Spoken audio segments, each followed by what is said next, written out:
Hello everyone,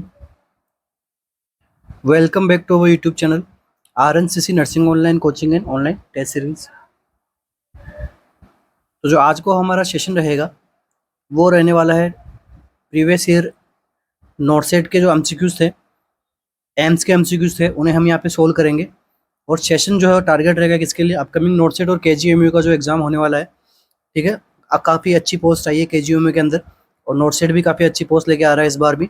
तो इन दोनों के एग्जाम को यहाँ पे टारगेट करते हुए अपन यहाँ की क्लासेस अभी कंटिन्यू करेंगे टिल नॉर्सेट टिल केजीएमयू। ओके, तो क्लास शुरू करने से पहले मैं आप सभी को बताना चाहूँगा, हमारे ऑफिशियल ऐप पे जो आपको लोगो दिख रहा है ये iOS के लिए भी बना हुआ है और एंड्रॉयड के लिए भी बनाया हुआ है। तो इन ऑफिशियल ऐप हमारे पे क्या हो रहा है कि केजीएमयू एंड नॉर्सेट दोनों के लिए हम क्या कर रहे हैं, टेस्ट सीरीज हम वहाँ पे स्टार्ट कर दी है हमने। इस टेस्ट सीरीज के अंदर आपको क्या देखने को मिलेगा, प्री नॉर्सेट एंड प्री केजीएमयू के मॉडल पेपर मिलेंगे आपको वहाँ पे। इसी के साथ और क्या देखने को मिलेगा, सब्जेक्ट वाइज टॉपिक वाइज आपको जो है टेस्ट सीरीज वहाँ पे देखने को मिलेगी। अकॉर्डिंग टू सिलेबस वहाँ पे नेगेटिव मार्किंग रहेगी। तो इस प्रकार का पैटर्न रहेगा हमारी टेस्ट सीरीज का, जो आपको हमारी ऐप के अंदर उपलब्ध हो जाएगा, या फिर आपको नीचे दिए गए जो सपोर्टिव नंबर है इन पे आप कॉल करके आगे की इन्फॉर्मेशन वहाँ से आप ले सकते हो। और इस प्रकार से कुछ जो है वो जुलाई मंथ का स्केड्यूल है अपना। 1 जुलाई से टेस्ट सीरीज हमने स्टार्ट कर दी है और ये जो पैटर्न आपको शो हो रहा है, इस पैटर्न के अकॉर्डिंग हम क्या कर रहे हैं, वहाँ पे टेस्ट अभी स्टार्ट कर दिए हमने। ठीक है, अकॉर्डिंग आप देखो आपके सामने डेट दिख रही है आपको, इन डेट्स को ये टेस्ट वहाँ पे कंडक्ट किए जा रहे हैं। अब इसके अंदर जो है आपको 120 डेज की डेली टेस्ट सीरीज भी आपको देखने को मिल सकती है। ठीक है, देखने को मिलेगी। और उसके अंदर 80 to 100 एमसीक्यूज आपको टेस्ट सीरीज के अंदर, एक टेस्ट सीरीज के अंदर मिलेंगे। Previous year exam based MCQs आपको देखने को मिलेंगे और क्लिनिकल बेस्ड एमसीक्यू देखने को मिलेंगे फॉर नॉर्सेट। ठीक है, और subject wise and topic wise वहाँ पे जो है वो डेली टेस्ट सीरीज भी हम वहाँ पे स्टार्ट कर चुके हैं और वीकली मेगा टेस्ट सीरीज भी हम वहाँ पे कंटिन्यू अभी चल रही है और कंप्लीट सॉल्यूशन मिलता है जो डाउट क्लासेस वगैरह है उन सब का। ठीक है, तो इनके लिए आपको क्या करना है, ऐप डाउनलोड करनी है, वहाँ से आप इसको परचेज कर सकते हो। प्राइस एकदम हमने अफोर्डेबल रखी है। और अगर हमारे सपोर्टिव नंबर है, अगर आपको कोई इश्यू हो तो आप हमारे सपोर्टिव नंबर पे कॉल या मैसेज कर सकते हो। हमारे नंबर क्या है, 9588586774। ठीक है, इन नंबर्स पे आप डायरेक्ट कॉल या मैसेज करके सर से बात कर सकते हो, वो आपको गाइड कर देंगे। तो शुरू करते हैं आज के अपने सेशन को बिना किसी देरी के। फर्स्ट एमसीक्यू है अपना, a scale that can not be use to assess a subject for a mood disorder is. ठीक है, एक ऐसी स्केल जिसको मूड डिसऑर्डर के लिए नहीं बनाया गया है। ठीक है, a scale that can not be use to assess a subject for a mood disorder is. ऐसी कौन सी स्केल है जो मूड डिसऑर्डर को यहाँ पे असेस नहीं कर पाती है। ऑप्शन क्या है, Wakefield questionnaire, Hamilton rating scale, Beck inventory या फिर एडिनबर्ग इन्वेंट्री। क्या होगा अपना यहाँ पे करेक्ट आंसर।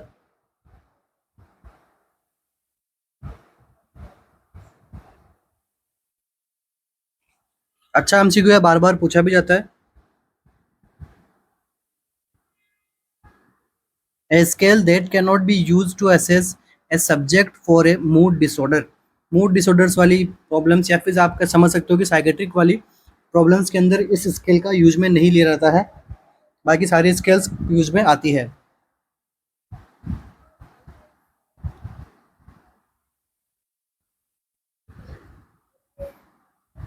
तो देखिए one by one upon answer पे जब बात करते रहेंगे और थोड़ा बहुत अपन टॉपिक भी डिस्कस करते रहेंगे। देखिए इसका जो करेक्ट आंसर होगा वो है अपना option number D. Option number D में क्या बताया गया, एडिनबर्ग इन्वेंट्री। ठीक है, एडिनबर्ग इन्वेंट्री के अंदर अपन मूड डिसऑर्डर्स के अंदर या फिर साइकेट्रिक प्रॉब्लम्स को अंदर डिस्क्राइब नहीं करते हैं।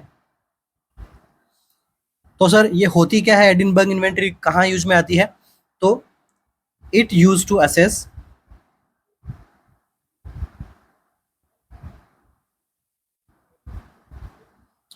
Assess the dominance of a person's right and left hand under everyday activities. ठीक है, इसको आप किस प्रकार से काम में लेते हैं कि it use to assess dominance, मतलब पर्सन का कौन सा हैंड डोमिनेंस है डेली एक्टिविटीज के अंदर, उसका पता लगाने के लिए आप क्या करते हो, एडिनबर्ग इन्वेंट्री का यूज में लिया जाता है। इसके बाद में देखिए फर्स्ट वन क्या है, वैकफील्ड क्वेश्चनर। तो देखो वन बाय वन आपको स्केल के बारे में पता होना चाहिए कि ये क्वेश्चनर्स वगैरह, स्केल्स वगैरह, इन्वेंट्री वगैरह किसमें काम में आ रही है। ठीक है, देखिए जो वैकफील्ड क्वेश्चनर है, इसको जो है वो हम काम में लेते हैं मूड डिसऑर्डर के अंदर। तो एक प्रकार की ये क्या है, मूड डिसऑर्डर स्केल।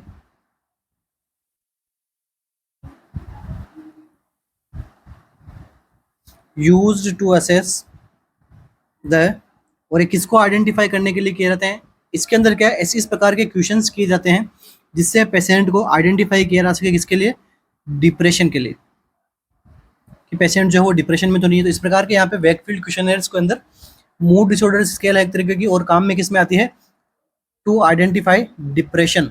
अब देखिए हैमिल्टन रेटिंग स्केल। तो हैमिल्टन रेटिंग स्केल के अंदर क्या है, मल्टीपल आइटम क्वेश्चन किए जाते हैं।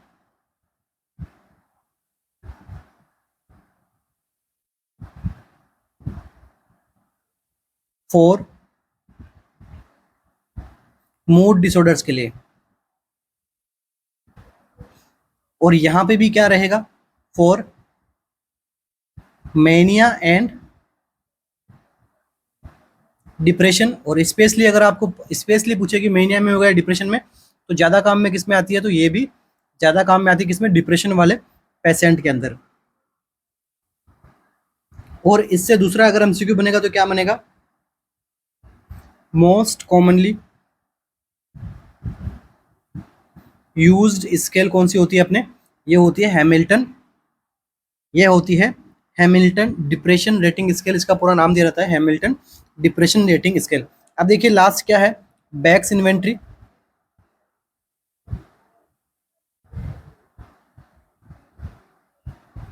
तो बैक्स इन्वेंट्री के अंदर क्या किया जाता है, ये भी एक प्रकार से मूड डिसऑर्डर्स के लिए काम में आती है। मेनली क्या, anxiety and depression.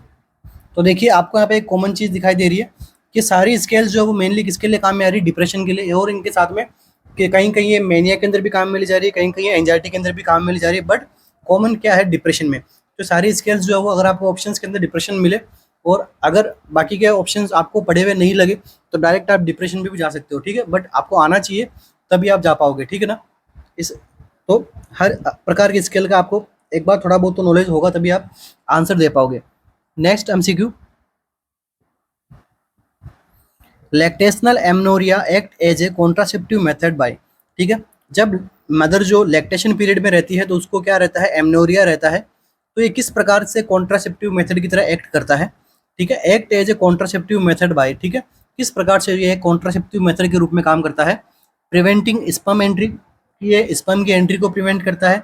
Spermicidal action होता है कि भाई स्पर्म को किल कर देता है। देखिए एक होता है स्टैटिक्स, एक होता है साइडल। साइडल का मतलब किल करना, और स्टैटिक का मतलब होता है ग्रोथ को स्टॉप करना।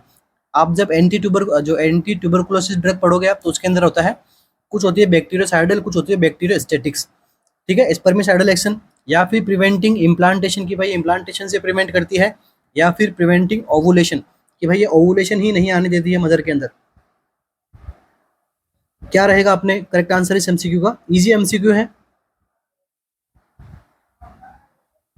देखिए इसको समझने के लिए आपको ये समझना होगा कि ओवुलेशन करने के लिए किसकी नीड पड़ती है। ओवुलेशन के लिए क्या रहता है, हाई लेवल ऑफ एस्ट्रोजन चाहिए।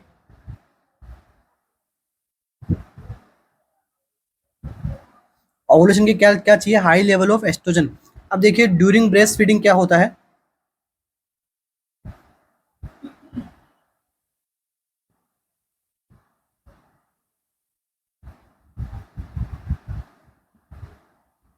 अमाउंट ऑफ एस्ट्रोजन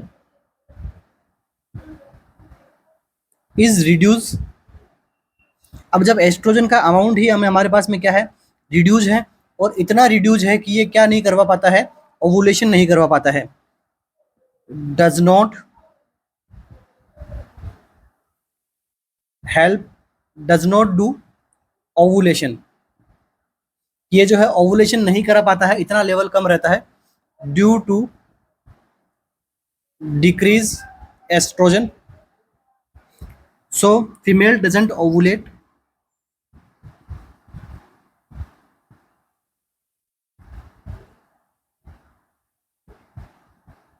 अब फीमेल जो है वो ओवुलेट ही नहीं कर पाएगी तो आगे प्रेगनेंसी होगी कैसे? तो अपना आंसर क्या बन जाएगा? ऑप्शन नंबर डी अपना यहाँ पे क्या हो जाएगा, करेक्ट हो जाएगा। ये क्या करता है, लैक्टेशनल पीरियड के अंदर मदर को कॉन्ट्रासेप्टिव मेथड की तरह काम करता है। क्यों करता है? क्योंकि ये क्या करता है, ओवुलेशन से ही प्रिवेंट करता है। अब देखिए ऑप्शन नंबर ए क्या बता रहा है, प्रिवेंटिंग स्पर्म एंट्री, स्पर्म की एंट्री को प्रिवेंट करता है। तो ये कौन से मेथड होते हैं? ये होते हैं बैरियर मेथड, जो मदर में स्पर्म की एंट्री को प्रिवेंट करे। अब देखिए स्पर्मिसाइडल एक्शन, स्पर्मिसाइडल एक्शन कौन करता है? जो जेल रहती है, हार्मोनल बेस्ड कॉन्ट्रासेप्टिव्स रहते हैं, वो स्पर्मिसाइडल किल कर देते हैं। प्रिवेंट इम्प्लांटेशन, इम्प्लांटेशन को प्रिवेंट करने के लिए आप क्या देते हो? कॉपर्टी। ठीक है, तो इनके भी फंक्शंस पता होने चाहिए कि कौन कौन क्या क्या फंक्शन करता है। नेक्स्ट एमसीक्यू हमारा,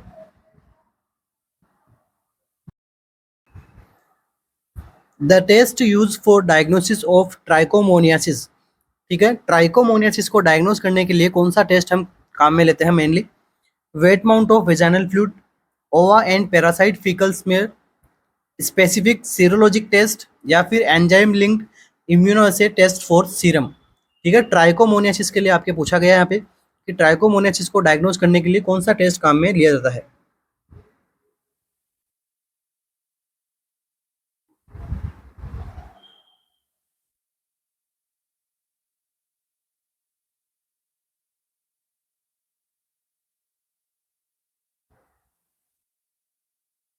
क्या रहेगा अपना करेक्ट आंसर? देखिए ट्राइकोमोनियासिस जो है वो एक सेक्सुअली ट्रांसमिटेड डिजीज होती है।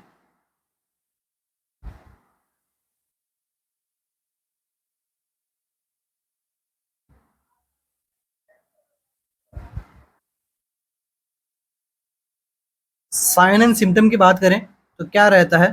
फोल स्मेल,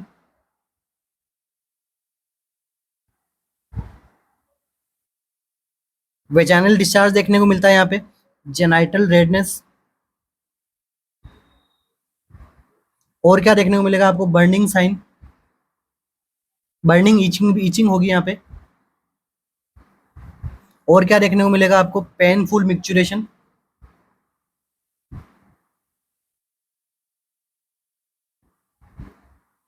इस प्रकार के साइन एंड सिम्टम यहाँ पे देखने को मिलते हैं, और पेनफुल इंटरकोर्स।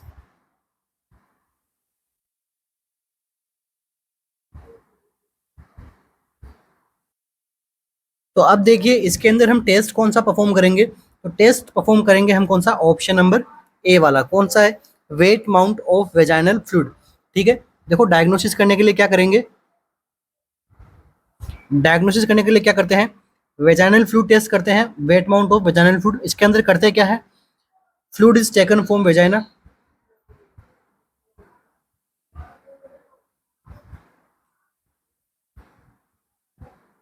वेजाइना से फ्लूइड लेते हैं। उसके बाद में अब जो स्पेसिमेन हमने लिया उसको किस पे डाला? ग्लास स्लाइड पे। ग्लास स्लाइड पे डालने के बाद में इसको कर दिया हमने, मिक्स कर दिया किसके साथ में? साल्ट सॉल्यूशन के साथ में। और इसको साल्ट सॉल्यूशन में मिक्स करने के बाद में इसको हमने ऑब्जर्व किया, observe under wet mount microscope. तो ये एक प्रकार का क्या है? माइक्रोस्कोप है, जिसका नाम क्या है? Wet mount. तो इसके अंदर हम क्या करते हैं? वेजाइनल फ्लूइड को असेस करते हैं for the trichomoniasis, trichomoniasis infection के लिए। और कौन कौन से इन्फेक्शन के लिए यही काम में आता है ये भी देख लीजिए लगे हाथों। देखिए एक तो हो गया ट्राइकोमोनियासिस, उसके बाद में वेजाइनल यीस्ट इन्फेक्शन, और इसके बाद में थर्ड वन क्या आता है? Bacterial vaginosis. इन तीनों के लिए क्या करते हैं, wait mount of vaginal fluid को अपन यहाँ पे असेस करते हैं। ऑप्शन नंबर बी के अंदर हम क्या करते हैं, ओवा एंड पैरासाइट को अपन असेस करते हैं फीकल स्मीयर के अंदर कि भाई स्टूल के अंदर इनके एग्स वगैरह तो नहीं दिख रहे हैं हमें।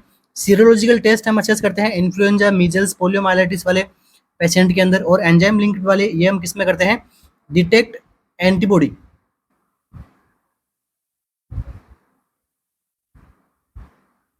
Detect and measure antibody in blood. ठीक है, ध्यान में रखना, एलाइजा की वजह से आप क्या करते हो, एंटीबॉडी को डिटेक्ट करते हो। ठीक है, किस किस के अंदर करते हैं अपन ये, तो देखिए HIV, syphilis, varicella and rota virus. ठीक है, खूब सारे एमसीक्यू हमने देख लिए इसी एक आपको स्लाइड से। नेक्स्ट एमसीक्यू की बात करते हैं, ट्राइकोमोनियलिस एक प्रकार का सेक्सुअली ट्रांसमिटेड डिजीज होता है, साइन सिम्टम देख लिए। वेट माउंट माइक्रोस्कोप के अंदर हम क्या करते हैं, इसका असेस करते हैं, और कौन कौन से टेस्ट हम वेट माउंट माइक्रोस्कोप साथ करते हैं, और बाकी के टेस्ट के बारे में भी हमने क्या कर लिया, सुपरफिशियली हमने नॉलेज गेन कर लिया। आगे से अब ऐसा कुछ आपको आंसर मिलेगा तो आई होप आप गलत नहीं करके आओगे। नेक्स्ट एमसीक्यू अपना,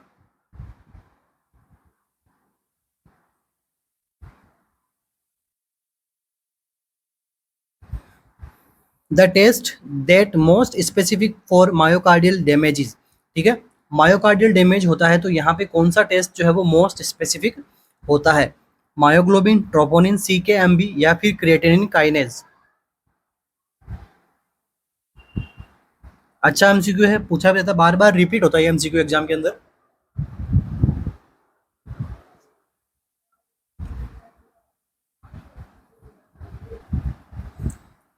तो देखो, हमने जब लास्ट क्लास में हमने पढ़ा था, क्या पढ़ा था कि ट्रोपोमायोसिन, ट्रोपोनिन, ये किस प्रकार की प्रोटीन होती है। तो ठीक है, ये हमने पढ़ा था। तो देखो यहाँ पे मायोकार्डियल मसल्स के अंदर भी प्रोटीन देखने को मिलेगी, हमारे मसल्स के अंदर, शरीर के अंदर जो स्केलेटल सिस्टम आप पढ़ते हो तो वहाँ पे कुछ प्रोटीन पढ़ते हैं, कोई स्ट्रक्चरल प्रोटीन होती है, कोई रेगुलेटरी प्रोटीन होती है, कोई कॉन्ट्रेक्टाइल प्रोटीन होती है, ये सब हमने लास्ट क्लास में पढ़ लिए थे। अब देखते हैं इस एमसीक्यू का क्या आंसर निकलेगा। तो देखिए, मोस्ट स्पेसिफिक अगर आपसे पूछे तो हमेशा आंसर किसको जाएगा, ट्रोपोनिन को जाएगा। ठीक है, इसमें भी ट्रोपोनिन क्या रहता है, आई। It is the most specific cardiac marker for myocardial damage. ठीक है, तो ये ट्रोपोनिन क्या होती है, एक प्रकार की प्रोटीन होती है जो किसमें देखने को मिलती है, myocardium. It regulate the myocardial contractile process. ये किसको रेगुलेट करती है, मायोकार्डियल कॉन्ट्रैक्टाइल प्रोसेस। तो एक एमसीक्यू और आपको मिल गया कि ये किस प्रकार की प्रोटीन है, कॉन्ट्रैक्टाइल प्रोटीन है, तभी तो ये कॉन्टैक्ट करेगी, तभी तो डैमेज होगा। तो इसी के अंदर भी डैमेज होगा क्योंकि कॉन्टैक्ट तो यही करवा रही है, तो डैमेज भी इसी के अंदर होगा। तो इसके अंदर इसके भी 3 आइसोमर्स होते हैं।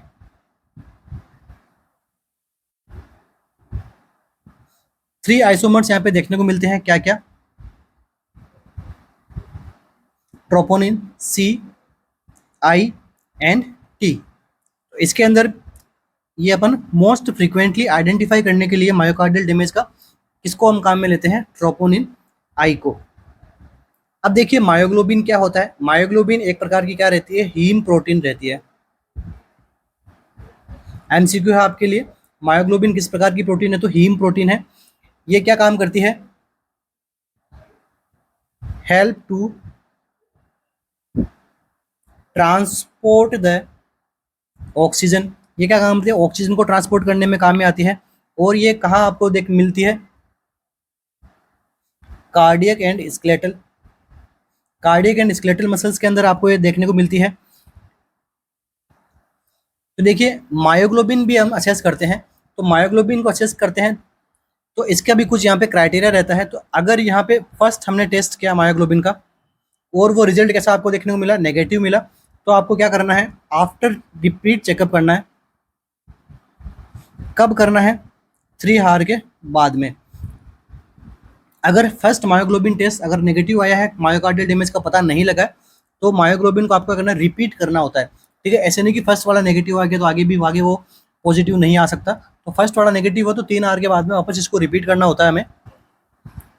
और जो लास्ट में क्या है अपने क्रिएटिनिन काइनेज, ये कहाँ पे देखने को मिलता है, हार्ट एंड स्केलेटल, ठीक है, ये भी आपको हार्ट एंड स्केलेटल में देखने को मिलता है, और ये भी क्या करता है, डैमेज को पता लगाता है। बट अपने को देखो क्या पूछा गया है, मोस्ट स्पेसिफिक पूछा गया है कि इसका अगर लेवल इम्बेलेंस होगा तो यहाँ पे हमें मानना है कि उसको मायोकार्डियल डैमेज हुआ है, ठीक है, मोस्ट स्पेसिफिक पूछा है। काम सारे करते हैं, मायोकार्डियल डैमेज का पता लगाते हैं, बट मोस्ट स्पेसिफिक क्या है, तो वो है ट्रोपोनिन। ट्रोपोनिन में भी ट्रोपोनिन आई। अब देखो सीके एम बी, अब इसके भी क्या होते हैं, सीके के भी कुछ आइसो एंजाइम्स होते हैं।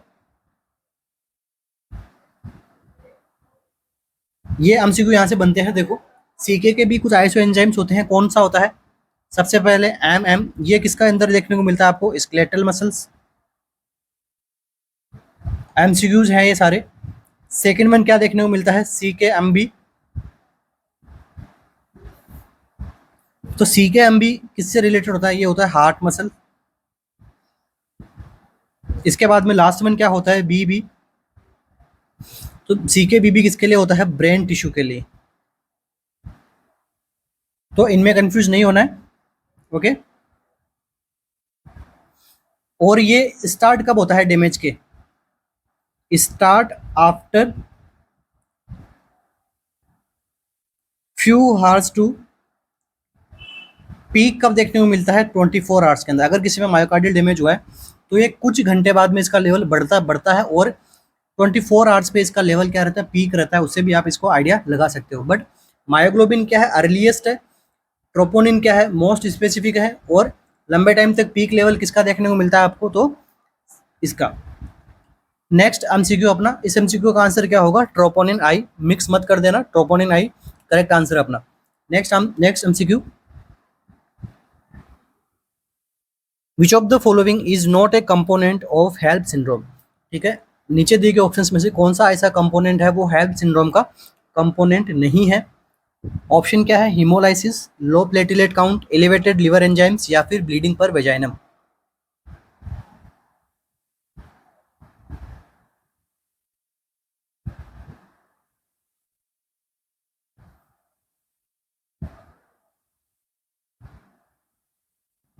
तो देखो हेल्प सिंड्रोम के अंदर कौन सा कंपोनेंट आपको नहीं देखने को मिलता है, तो ये आता है क्या, ब्लीडिंग पर वेजाइनम, वेजाइना के थ्रू कोई प्रकार की ब्लीडिंग नहीं देखने को मिलती है हेल्प सिंड्रोम के अंदर।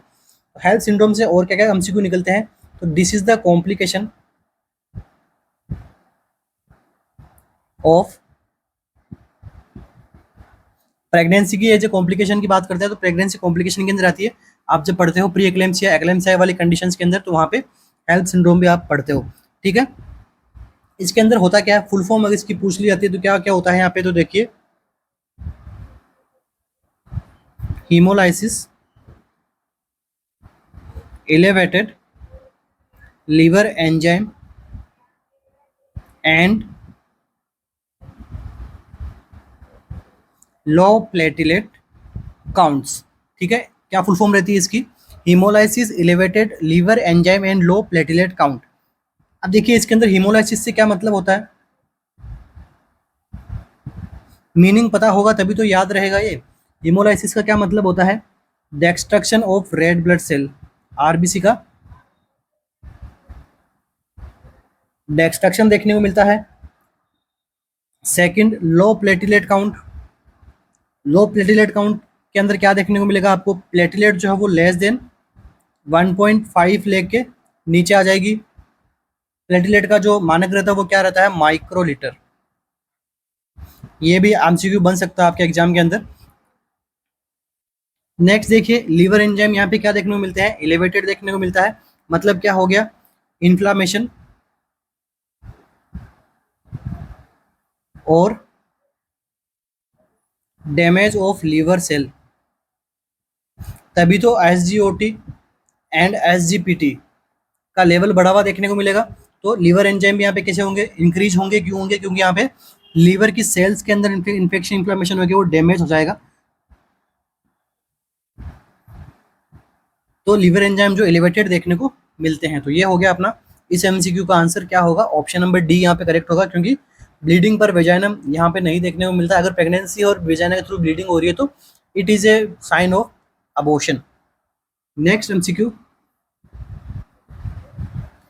विच of the below is true statement about H zone of sarcomere. ठीक है, सार्कोमियर के अंदर क्या होता है, एच जोन आपको फाउंड होता है, मिलता है वहां पे। तो एच जोन के लिए क्या ट्रू स्टेटमेंट है नीचे अपने ऑप्शन में, it is devoid of thick और thin filament, it contain thin it contains thick and thin filament lying by side, it contains thin filament only, it contains thick filament only। किसके बारे में पूछा गया, एच जोन के बारे में पूछा गया आपसे।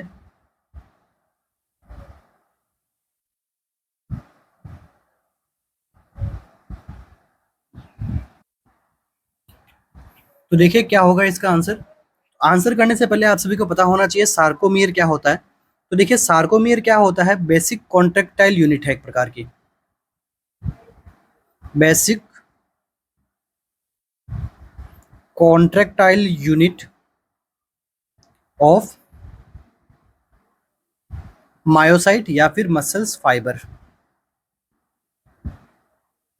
और कौन सी मसल्स के अंदर देखने को मिलता है ये, तो स्केलेटल मसल्स के अंदर। ओके, तो सार्कोमियर से आप समझ गए एक प्रकार की क्या है, basic contractile unit of myocyte है एक प्रकार की, या फिर contractile unit of muscle fibre भी अपन इसको कह सकते हैं। सार्कोमियर के अंदर आपको क्या देखने को मिलता है, तो sarcomere composed of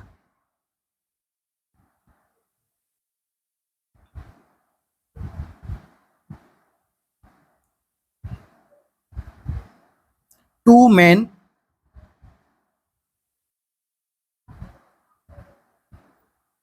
protein filament. ठीक है, सार्कोमेयर के अंदर दो मेन प्रोटीन फिलामेंट होते हैं। कौन कौन से होते हैं, ये दोनों एग्जाम में पूछे रहते हैं। ये एक तो होता है थिन, थिन कौन सा होता है, एक्टिन। दूसरा होता है थिक, ये भी हमने लास्ट क्लास के अंदर डिस्कस किए थे। तो थिक फिलामेंट कौन सा होता है, मायोसिन। तो ये दोनों क्या रहते हैं, इन दोनों इनसे क्या रहता है, सार्कोमियर बना रहता है। ठीक है, ये दोनों हेल्प किसके अंदर करते हैं, मस्कुलर कॉन्ट्रैक्शंस के अंदर ये हेल्प करते हैं। ठीक है, अब बात करते हैं, अब सार्कोमियर के अंदर ही क्या होता है, देखिए जोन बने हुए रहते हैं। अब देखिए इसको हम इस प्रकार से समझेंगे स्ट्रक्चर बना के। तो देखिए अपन स्ट्रक्चर किसकी बना रहे हैं, सार्कोमियर की। तो सार्कोमियर के अंदर क्या होती है, देखिए जेड लाइन होती है।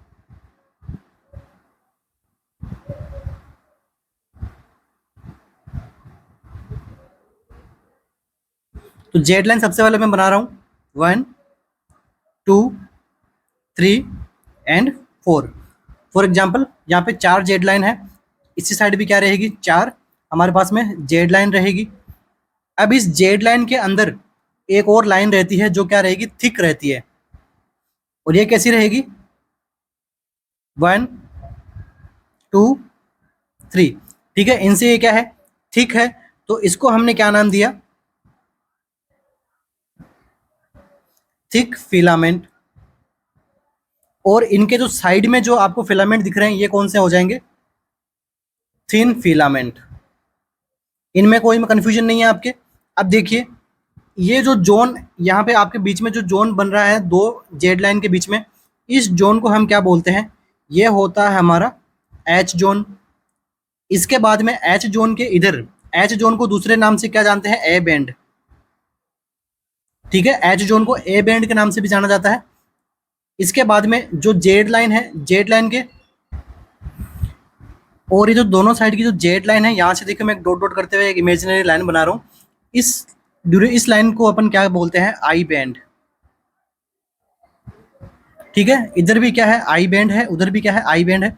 हमसे एमसीक्यू में क्या पूछा गया था, देखिए H zone, true statement about H zone के लिए कौन सा ट्रू स्टेटमेंट है। तो एच जोन कहाँ पे भी आपको देखने को मिला, थिक फिलामेंट पे। थिक फिलामेंट कौन सा है, ये हमारा बीच के जो जितने भी फिलामेंट आपको दिख रहे हैं ये कौन से थिक फिलामेंट है। और लेफ्ट वाले कौन से, दोनों साइड के लेफ्ट वाले कौन से, राइट लेफ्ट एंड राइट वाले कौन से हैं, थिन फिलामेंट है। तो एच जोन कहाँ बन रहा है, थिक फिलामेंट के बीच में बन रहा है ना। तो इसलिए आज से आपका ये एमसीक्यू कभी गलत नहीं होगा, क्योंकि it contents thick filaments only. H जो जोन रहता है, एच जोन के अंदर केवल और केवल कौन सा फिलामेंट आपको देखने को मिलता है, तो थिक फिलामेंट आपको देखने को मिलेगा एच जोन के अंदर। ओके, तो मुझे नहीं लगता कि आज के बाद आपका ये एमसीक्यू कभी गलत होगा, ठीक है। तो इस प्रकार के आपको एमसीक्यूज और भी हमारी टेस्ट सीरीज के अंदर देखने को मिलेंगे, और टेस्ट कोर्स के अंदर तो सब कुछ हमने अच्छे से डिफाइन किया हुआ है, तो वहाँ पे आपका कोई भी डाउट्स वगैरह नहीं रहने वाले हैं। बट कोई बात नहीं, नेक्स्ट एमसीक्यू पे अपन मूव करते हैं। और देखिए, एक यहाँ पे लाइन लिखी हुई है कि आई बैंड मैंने आपको बनाया बनाया था। तो ये क्या है, हमारा आई बैंड है। तो आई बैंड के अंदर क्या रहता है, थिन फिलामेंट। ये भी ध्यान में रखना है, ऐसा नहीं कि थिक बैंड में क्या रहता है। तो आई बैंड भी क्या रहता है, थिन फिलामेंट ही रहेगा, क्योंकि दोनों एक साइड में आ रहे हैं, ठीक है। ए बैंड एच जोन की जगह आपसे अगर पूछ ले ए बैंड का एमसीक्यू पूछ ले कि भाई सार्कोमेयर के अंदर जो ए बैंड बन रहा है वहां पे किस तरह के फिलामेंट देखने को मिलते हैं, तो ए बैंड के अंदर क्या रहते हैं, thick filaments. Okay, next MCQ.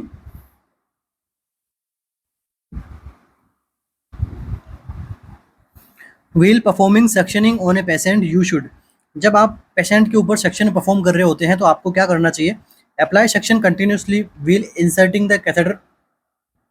भाई कैथेटर डालते टाइम आपको क्या करना है, सक्शन करना है, जी नहीं। Apply suction intermittently as the catheter is inserted. Insert के टाइम में आपको इंटरमिटेंटली रुक रुक के सक्शन करना है, जी नहीं। Perform suction on the patient for longer than 10 second each time, जी नहीं। 10 सेकेंड से ज़्यादा टाइम हमें नहीं करना। तो ऑप्शन करेक्ट कौन सा राइट हो जाएगा, option number D. Oxygenate the patients lung before and after suctioning procedure. और कभी भी इसको 10 सेकेंड से ज़्यादा काम में नहीं लेना है, लेस देन 10 सेकेंड काम में लेना है। एंड ड्यूरिंग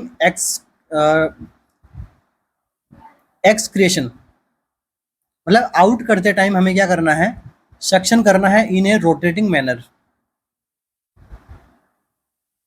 रोटेटिंग मैनर के अंदर हमें क्या करना है, सक्शन करते हुए करना है, ताकि कंप्लीट जो ट्रेकिया के अंदर जो कंप्लीट जो वॉल वगैरह रहता है उसके अंदर म्यूकस छिपा हुआ रहता है, तो उसको भी हम आउट कर सकें, ठीक है। तो आउट करते टाइम सक्शन करना है, रोटेटिंग मैनर में करना है, और लेस देन 10 सेकेंड तक करना है। और pre and after hyper oxygen या 100% ऑक्सीजन के साथ में उसको प्रोवाइड करवाना है, ताकि ब्रीथिंग प्रॉब्लम ना हो पेशेंट के अंदर। Next MCQ. Intermittent claudication is a sign of, ठीक है। इंटरमिटेंट क्लाउडिकेशन किसका साइन है, arterial occlusive disease, myocardial infarction, nerve injury, या फिर पेरिफेरल न्यूरोपैथी।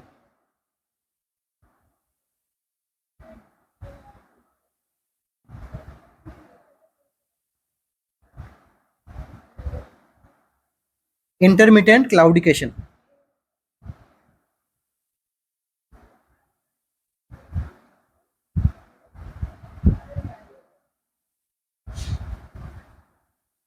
इंटरमिटेंट क्लाउडिकेशन क्या होता है, देखिए इंटरमिटेंट क्लाउडिकेशन का मतलब क्या होता है, एचिंग,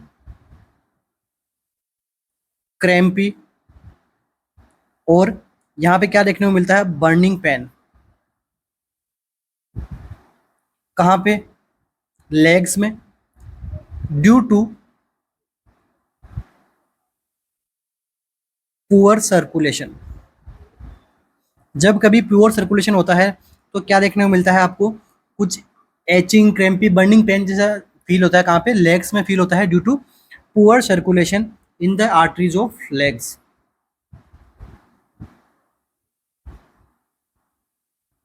तो देखिए इतना सब मैंने आपको बता दिया है। अब आपका आंसर क्या होना चाहिए, ऑप्शन नंबर 1, ठीक है। ऑप्शन नंबर 1 क्या बता रहा है, आर्ट्रियल ओक्लूसिव डिजीज जो है वो, इसके अंदर क्या होता है कि आर्ट्रियल ओक्लूसिव मतलब नेरोविंग ऑफ द आर्टरीज।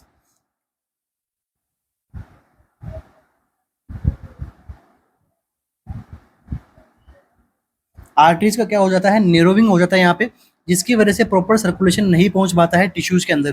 तो क्या होता है, इंटरमिटेंट क्लाउडिकेशन साइन देखने को मिलता है। और ये मेनली कोल्ड जगह पे ज़्यादा देखने को मिलता है। ड्यूरिंग विंटर सेशन ये ज़्यादा होता है, क्योंकि विंटर के अंदर वैसे भी वेजो कॉन्स्ट्रिक्शन होता है, इसलिए पेरिफेरली वेजो कॉन्स्ट्रिक्शन होता है। तो विंटर के अंदर ये जो साइन सिम्टम है ज़्यादा देखने को मिलता है आप सभी को। अब देखिए मायोकार्डियल इंफ्रैक्शन के अंदर क्या होता है, एमआई के अंदर क्या देखने को मिलता है आपको, जो मायोकार्डियल सेल्स होती है वो क्या होती है, डिस्ट्रॉय हो जाती है। डिस्ट्रॉय होने का रीजन क्या हो सकता है यहाँ पे, reduced blood flow of coronary artery, coronary artery का ब्लड फ्लो यहाँ पे कम देखने को मिलता है, जिसकी वजह से प्रॉपर सप्लाई नहीं हो पाती। अब कोरोनरी आर्टरी का ब्लड फ्लो कम क्यों हुआ? Due to atherosclerosis. ओके, गलत नहीं होना चाहिए आपके। अब देखो नर्व इंजरी क्या होती है। नर्व इंजरी के अंदर नर्वस टिश्यू की इंजरी हो जाना, तो एक मतलब इसके अंदर क्या देखने को, नमनेस देखने को मिलती है, वीकनेस देखने को मिलती है, पेन होता है। पेरीफेरल न्यूरोपैथी, तो पेरीफेरल न्यूरोपैथी के अंदर क्या होता है? पेरीफेरल न्यूरोपैथी के अंदर क्या देखने को मिलता है आपको? मसल वीकनेस एंड और क्या देखने को मिलता है आपको? Numbness, tingling sensation. ये सारे साइन सिम्टम आपको देखने को मिलते हैं किसमें? Peripheral neuropathy. अब पेरीफेरल न्यूरोपैथी के अंदर होता क्या है ऐसा कि जिससे वजह देखने को मिलता है, जो नर्व होती है हमारी, वो क्या करती है? कैरी करती है किसको? मैसेज को ब्रेन में एंड स्पाइनल कॉर्ड के अंदर। अब इन नर्व के अंदर क्या देखने को मिलता है? इनसे और पेरीफेरली नर्व अटैच रहती है। इन नर्व का क्या होता है यहाँ पे? डिस्ट्रक्शन हो जाता है या फिर डैमेज हो जाती है, जिसकी वजह से ये सारे साइन सिम्टम्स यहाँ पे अपीयर होने लग जाते हैं। ठीक है, तो चारों ऑप्शन हमने समझ लिए हैं। और इंटरमिटेंट क्लाउडिकेशन किसमें होता है? Arterial occlusive disease. इसके अंदर क्या होता है? रेनॉल्ड डिजीज आप सभी ने पढ़ी होगी। ठीक है, तो वो एक जे इसी का ही टाइप है। रेनॉल्ड डिजीज, बर्जर डिजीज, दोनों इसी के अंदर हम पढ़ते हैं, जो विंटर सीजन के अंदर ज़्यादा एग्रेसिव हो जाती है disease problem. Next MCQ, depolarization in a nerve action potential is due to. ठीक है, डीपोलराइजेशन होता है नर्व में एक्शन पोटेंशियल, वो किस वजह से होता है? ठीक है, opening of sodium channels, opening of calcium channels, opening of potassium channel, या फिर opening closing of sodium channel. इसके बारे में पूछा है। डीपोलराइजेशन मतलब सिग्नल्स का स्टार्ट होना, इम्पल्स का एक जगह से दूसरी जगह में स्टार्ट होना। लाइक यहाँ पे इम्पल्स आ चुकी है, अब इस जगह से इम्पल्स को जाना है इस जगह पे, तो वो किस प्रकार से जाएगी, तो उसको हम बोलते हैं depolarisation.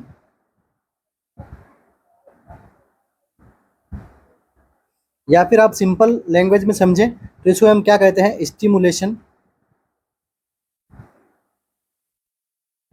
Of nerve cell. Nerve cell का स्टिमुलेशन किस प्रकार से होता है? इसके अंदर हमारा जो आंसर जाएगा वो जाएगा ओपनिंग ऑफ सोडियम चैनल। ठीक है, सोडियम चैनल, लाइक ये सेल है हमारे पास में, पहले क्या थे? चैनल क्लोज था। अब हमने क्या किया? इस सेल के चैनल को ओपन कर दिया। अभी थोड़ा ओपनिंग शॉर्ट है, मतलब छोट कम ओपनिंग है। तो यहाँ पे क्या हो रहा है? यहाँ पे सोडियम आउटसाइड में था, अभी सोडियम ने क्या कर दिया? अंदर आ गया। अभी क्या है कि एक्शन पोटेंशियल शुरू नहीं हुआ है। यहाँ पे एक्शन पोटेंशियल को शुरू होने के लिए हमें क्या चाहिए? हमें चाहिए थ्रेशोल्ड। हमें क्या चाहिए? थ्रेशोल्ड चाहिए। मतलब थ्रेशोल्ड से क्या मतलब होता है कि यहाँ पे कितने, अगर सपोज करो सोडियम के यहाँ से कितने हैं हमारे पास में? 60 मॉलिक्यूल्स पड़े हैं सेल से बाहर, हमें चाहिए सेल के अंदर 60 मॉलिक्यूल्स। ठीक है, समझने के हिसाब से बता रहा हूँ मैं। ठीक है, सेल के अंदर 60 मॉलिक्यूल चाहिए। मतलब जब सोडियम गेट ओपन होते हैं तो सोडियम के मॉलिक्यूल्स जो है वो अंदर आना शुरू हो जाएंगे। तो इस टाइम पीरियड में क्या होता है? धीरे धीरे एक्शन पोटेंशियल शुरू होता है। मतलब ये लेवल इस प्रकार से बढ़ता है। और यहाँ पे प्राइमरी के अंदर क्या रहता है? लेवल थोड़ा स्लाइटली डिक्रीज देखने को मिलता है। अब यहाँ पे क्या रहता है कि लेवल यहाँ से सोडियम का लेवल, सोडियम गेट यहाँ पे ओपन हो गए,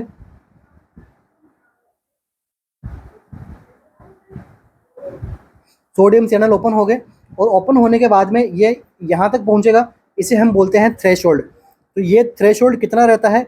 ये थ्रेशोल्ड रहता है -60 वोल्ट का, मिली वोल्ट का। ठीक है, समझाने के हिसाब से मैं बता रहा हूँ।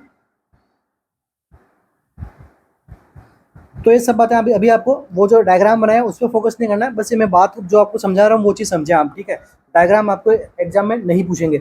देखिए अभी क्या हो रहा है? थ्रेशोल्ड, अगर यहाँ पे 60 मॉलिक्यूल्स आ गए तो क्या हो जाएगा? नेगेटिवली चार्ज हो जाएगा। ये नेगेटिवली चार्ज होने की वजह से एक्शन पोटेंशियल जनरेट हो जाएगा। तो इसके लिए हमें क्या चाहिए? Opening of calcium, opening of sodium channels. तो देखिए मैं यहाँ पे एक लाइन लिख रहा हूँ, उसे आप समझ जाओगे। देखिए क्या है? Stimulation of nerve cell occur opening of sodium channel start,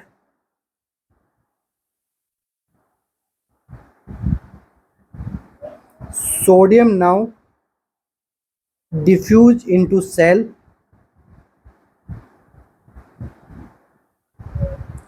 अब देखिए जो सोडियम का जो डिफ्यूज मिला है सेल के अंदर, ये किधर जाता है, ये जाता है टुवर्ड लेस नेगेटिव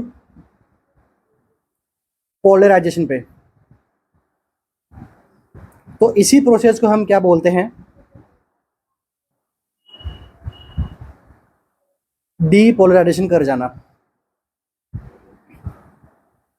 अब जब ये डीपोलराइजेशन अपने मैक्सिमम थ्रेशोल्ड पे पहुंच जाएगा, मैक्सिमम थ्रेशोल्ड पे पहुंचने की वजह से क्या होगा,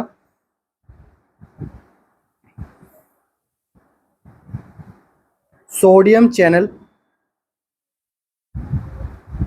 ओपन हो जाएंगे कंप्लीटली और डीपोलराइजेशन की प्रोसेस भी यहाँ पे कंप्लीट हो जाएगी। ठीक है, और ये मैक्सिमम थ्रेशोल्ड यहाँ पे कितना रहता है, -60 MV। ओके, हमने एक लाइक सर्दियों के अंदर क्या रहती है, बाइक वगैरह प्रॉपर तरीके से स्टार्ट नहीं होती तो हम उसको किक मारते रहते हैं, है ना। कोई बाइक होती है 5 किक में स्टार्ट हो जाती है, कोई बाइक होती है जिसको 10 किक मारने पड़ते हैं, मतलब उसका एक्शन पोटेंशियल कब स्टार्ट हो गया, उसका 10 किक में उसको मैक्सिमम थ्रेशोल्ड मिल गया उसको, तो उसके अंदर क्या हो गया, डीपोलराइजेशन स्टार्ट हो गया, मतलब इलेक्ट्रिसिटी मिल गई उसको। ओके, तो मतलब क्या हो गया, जो 10 किक हमने लगाए तो हीट यहाँ पे जनरेट हुई, हीट की वजह से इलेक्ट्रिसिटी बनी। तो वही अपना समझने के हिसाब से बता रहा हूँ, वही मैटर यहाँ पे इस पे अप्लाई कर दीजिए, वही फिजिक्स इस पे अप्लाई कर दीजिए और क्या हो जाएगा, अपना एक्शन पोटेंशियल यहाँ पे शुरू हो जाएगा। अब देखिए, आफ्टर डीपोलराइजेशन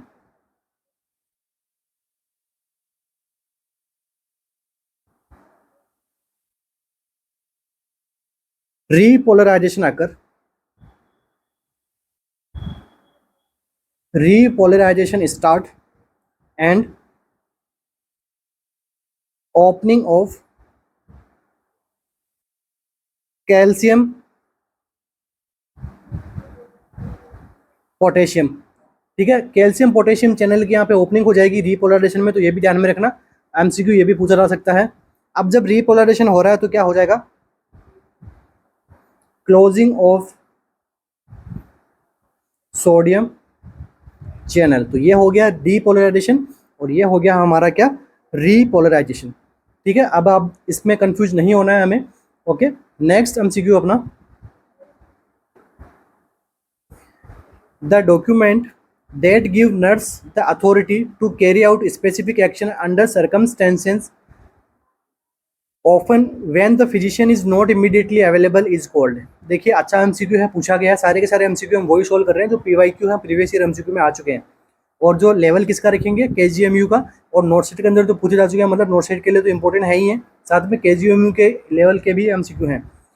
तो देखिए क्वेश्चन में क्या पूछा है, बड़ा अच्छा एमसीक्यू है, देखो, document that give nurse the authority, ऐसे डॉक्यूमेंट्स जो नर्स को अथॉरिटी देते हैं to carry out specific action, कि वो कुछ स्पेसिफिक एक्शन ले सकती है अंडर सर्टेन सर्कमस्टेंसेस, कुछ यहाँ पे सर्टेन कारणों के अंदर वो क्या कर सकती है, कुछ स्पेसिफिक एक्शन ले सकती है, ऐसा डॉक्यूमेंट। ठीक है, often when the physician is not immediately available, जब तब फिजिशियन जो है वो इमीडिएटली अवेलेबल नहीं हो पा रहा है या फिर नहीं है, तो इस टाइम पे उन डॉक्यूमेंट्स को हम क्या कहेंगे, ये पूछा गया आपसे, इस टाइम पे इन डॉक्यूमेंट्स को हम क्या कहेंगे।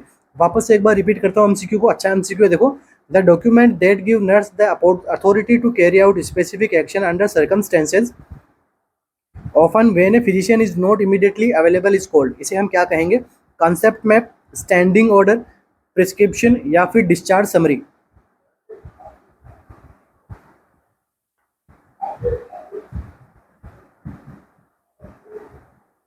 अच्छा एमसीक्यू है।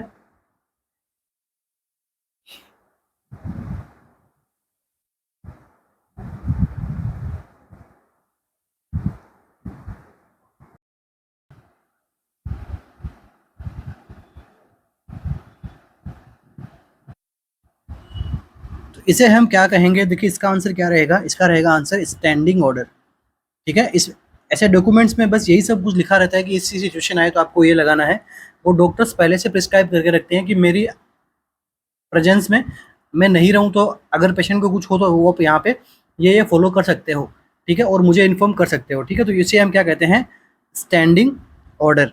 अब कॉन्सेप्ट मैप क्या रहता है, एक प्रकार का इसके अंदर क्या होता है, एक प्रकार का डायग्राम होता है, diagram showing the relationship among concept, ठीक है। लाइक मेरा ये क्या है, कॉन्सेप्ट ए है, इधर क्या है, कॉन्सेप्ट बी है, इधर क्या है, कॉन्सेप्ट सी है। अब मुझे इनमें रिलेशन दिखाना तो मैं कैसे दिखाऊंगा, एरो के साथ में दिखा दूंगा कि हाँ भाई ये तीनों एक दूसरे से रिलेटेड है। पहले आपको ए पढ़ोगे, फिर आप बी वाली लाइन पढ़ोगे, फिर आप सी वाली लाइन पढ़ोगे, तभी आपको जो है ए बी सी समझ में आएगा, ठीक है। एक तरीके से बता रहा हूँ, तो यही होता है अपना कॉन्सेप्ट मैपिंग। तो concept are connected with arrows,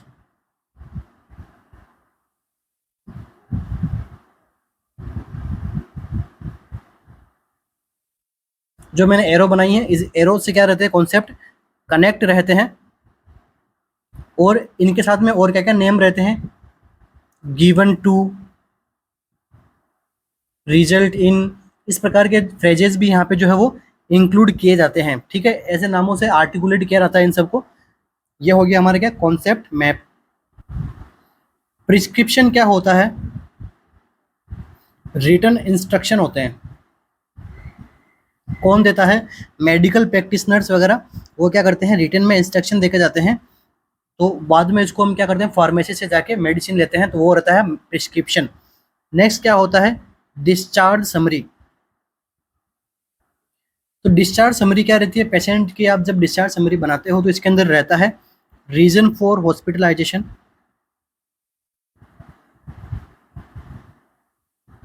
कि वो हॉस्पिटल के अंदर क्यों रहा है, क्या फाइंडिंग रही है उसकी सिग्निफिकेंट, कि वो प्रॉब्लम क्या उसके दिखाई दी गई है, और उसके बाद में क्या हमने उसके लिए प्रोसीजर किया है, किस प्रकार से उसको ट्रीट किया है, ये पूरी डिस्चार्ज समरी रहती है। और ये लिंक रहती है पेशेंट की दूसरे हॉस्पिटल से। लाइक पेशेंट हमारे हॉस्पिटल में आया, हॉस्पिटल ए में आया, वो ठीक हो गया, ठीक है, उस टाइम पे उसकी प्रॉब्लम खत्म हो गई, फिर कुछ सालों बाद में वो चला गया हॉस्पिटल बी में, तो वो ये जो ए वाले हॉस्पिटल ने डिस्चार्ज समरी बना के दी, ये ले जाएगा बी के पास में कि मुझे प्रीवियसली ये चीज़ें हुई थी।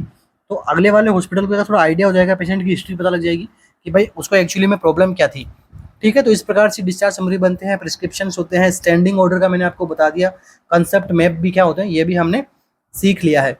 Next MCQ, an unattractive man select expensive stylish cloth to draw attention to himself. एक अनअट्रैक्टिव पर्सन है, वो क्या कर रहा है, एक्सपेंसिव स्टाइलिश क्लॉथ्स बाय कर रहा है खुद के लिए, ताकि वो क्या करे, अटेंशन मिले उसको, ठीक है, लोगों से अटेंशन ले खुद के लिए। The defence mechanism exemplified is, ठीक है, ऐसी डिफेंस मैकेनिज्म किस प्रकार के एग्जाम्पलीफाइड को दर्शा रही है, किस प्रकार का उदाहरण बता रही है, डिनाइल, डिसोसिएशन, कन्वर्जन या फिर कंपनसेशन। ये जो पर्सन है ये क्या कर रहा है, मतलब अनअट्रैक्टिव है, अपनी अनअट्रैक्टिवनेस को छुपाने के लिए क्या कर रहा है, एक्सपेंसिव क्लॉथ्स ले रहा है, स्टाइलिश क्लॉथ्स पहन रहा है, ताकि दूसरे लोगों से उसको अटेंशन मिले। इस डिफेंस मैकेनिज्म को क्या कहते हैं, देखिए यहाँ पे ये पर्सन कर क्या रहा है, तो देखिए थोड़ा इसको और ऑथेंटिक लैंग्वेज में अगर समझे तो क्या कर रहा है, कॉन्शियसली, कॉन्शियस है पर्सन तभी तो इतनी ज़्यादा बाई कर रहा है, शॉपिंग कर रहा है, ठीक है, कॉन्शियसली कवरिंग अप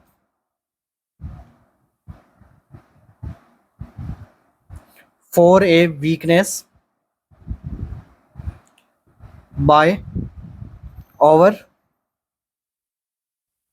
एम्फासिजाइंग और making up desire desirable that. मतलब कॉन्शियसली वो क्या कर रहा है, कवर कर रहा है अपनी वीकनेस को, किसके साथ में, जो डिजायरेबल चीजें हैं वो करके अपनी वीकनेस पे वो काम कर रहा है, ठीक है, वीकनेस को छुपा रहा है, कवर कर रहा है, तो इसको हम क्या कहेंगे, कंपनसेशन। इसको हम क्या कहेंगे, कंपनसेशन कहते हैं इसको हम। नेक्स्ट देखिए सेकंड वन क्या है, डिनाइल। डिनाइल किसको कहते हैं, तो देखिए अनकॉन्शियसली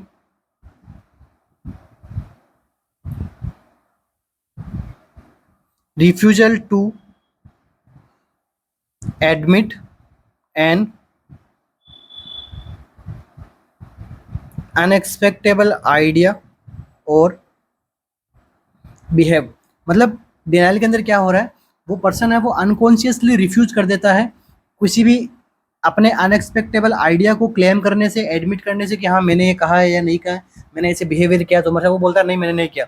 मतलब उसको कुछ सुनना ही नहीं है, बस वो अनकॉन्शियसली इस चीज़ से डिनाई कर रहा है। इसे हम क्या बोलते हैं, डिनाइल। नेक्स्ट क्या होता है, dissociation.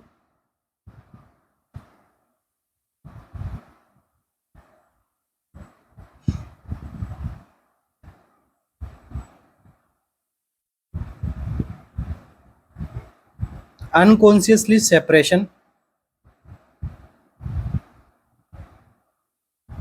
Of painful feelings from an unacceptable idea. Idea या फिर आप कह सकते हो सिचुएशन, या फिर आप कह सकते हो क्या, ऑब्जेक्ट। मतलब अनकॉन्शियसली सेपरेट कर देना अपनी पेन को, अपनी फीलिंग्स को, अपने इमोशंस को किसी और अनएक्सेप्टेबल आइडिया से, सिचुएशन से या ऑब्जेक्ट से, इसे हम क्या कहते हैं, डिसोशिएशन।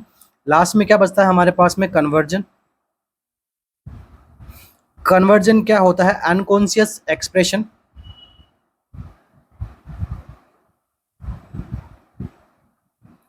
ऑफ इंट्रासाइकिक कॉन्फ्लिक्ट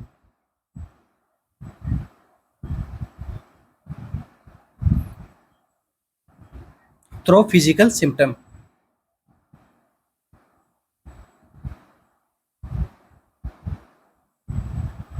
देखो आप सभी ने एक प्रॉब्लम पढ़ी होगी, कन्वर्जन डिसऑर्डर्स। उसके अंदर क्या होता है, पेशेंट को साइकोलॉजिकली प्रॉब्लम्स होती हैं, तो उसको अनकॉन्शियसली एक्सप्रेस करता है अपना फिजिकल सिम्टम से। लाइक उसको वो बोलता है कि नहीं मेरा तो हेडेक हो रहा है बहुत ज़्यादा, मेरे तो पेट दर्द हो रहा है बहुत ज़्यादा, तो उसके वो प्रॉब्लम नहीं है, बट फिर भी वो उसको बता रहा है। तो ये क्या होता है, कन्वर्जन। आप जब कन्वर्जन डिसऑर्डर पढ़ोगे, हिस्टीरिया वगैरह, तो वहाँ पे ये सारी चीज़ें आपको मेंशन होगी। तो इसी के साथ ही आज की अपनी क्लास को कंप्लीट करते हैं। आशा करता हूँ आपको वीडियो लेक्चर्स काफ़ी अच्छा लगा हो। काफ़ी अच्छे एमसीक्यूज हमने सोल्व किए हैं, काफ़ी अच्छी नई बातें हमने सीखी है, और रेगुलर हम क्लासेस लेके आ रहे हैं आरएनसीसी ऑफिशियल प्लेटफॉर्म पे। जो भी बच्चे नए जुड़ रहे हैं हमसे, वो डेली प्रिपेयर रहें, daily by daily MCQ session होगा यहाँ पे। और आप कहोगे तो कुछ इंपॉर्टेंट काम करेंगे, लाइक जैसे कुछ इंपॉर्टेंट टॉपिक डिस्कशन करना हो आपको, जो आपका नहीं पढ़ा गया हो, चाहे नर्सिंग रिसर्च मैनेजमेंट या XYZ, जो भी नर्सिंग से रिलेटेड प्रॉब्लम है, आप हमें क्वेरी कर सकते हो, पूछ सकते हो, कमेंट कर सकते हो कमेंट बॉक्स के अंदर। और ये आज का आपको लेक्चर कैसा लगा, क्लासेस कैसी लगी, एमसीक्यू सेशन अगर अच्छा लगा तो आप कमेंट कीजिए, लाइक कीजिए। बाकी सब्सक्राइब तो आपको अच्छा लग रहा है तो आप करके जाइए, मैं नहीं कहूँगा कि आप सब्सक्राइब करो। अगर आपको यहाँ से कुछ आज अगर आपने कुछ एक भी चीज़ सीखी है, तो आप उसके लिए सब्सक्राइब करो, ठीक है। अगर आपने पहले से सब कुछ सीखा हुआ है तो कोई बात नहीं, जो नहीं सीखे हुए बच्चे हैं वो हमसे जुड़ जाएंगे, कोई दिक्कत नहीं है, ठीक है। बाकी थैंक यू सो मच बने रहने के लिए। और हमारी टेस्ट सीरीज के बारे में आप सभी को बताना चाहूँगा, ऑफिशियल ऐप है iOS के लिए और एंड्रॉइड के लिए, दोनों के लिए, आरएनसीसी के नाम से। वहाँ पे हम डेली बेसिस पे टेस्ट सीरीज कंडक्ट करवा रहे हैं, मंथली भी है और 3 मंथली भी है, ठीक है। तो उसके अंदर क्या हो रहा है, daily basis subject wise, topic wise और प्री नोट सेट और प्री KGMU के हम यहाँ पे टेस्ट करवाते हैं। तो ये पैटर्न रहता है अपने क्लासेस का। बाकी आपको जो नीचे सपोर्टिव नंबर दिए गए हैं उन पे आप कॉल या मैसेज करके डायरेक्ट सर से बात कर सकते हैं, और वो आपको इसके बारे में गाइडेंस कर देंगे, ठीक है।